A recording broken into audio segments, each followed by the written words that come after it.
priekšu latvieši un pulko stājamies, lai asins. Šogad mēs dzīvojam Latviešu strēlnieku 100-gades zīmē.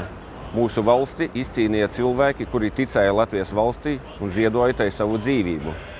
Brīvības pieminekļa ciļņi, Latvijas strēlnieki un Latviju tauta dziedātāja vēsta par mūsu tautas drosmi un dzīvesprieku. Latviešu strēlnieki gāja kaujās par dzimteni ar dziesmu. Mēs 1. augustā ar dziesmām svinēsim viņa atstāto mantojumu – brīvu Latviju. Strēlnieki gribēja uzvarēt un uzvarēja. Mēs gribam dzīvot brīvā Latvijā un dzīvosim. Piesprāvot pie cepures baltu puķi un nāc svinēt Latviešu strēlnieku 100-gadi Rīgā arī tu. Un pulko stājamies, lai asins plūst, mēs kausimies līdz vergu mažas pušu trūks.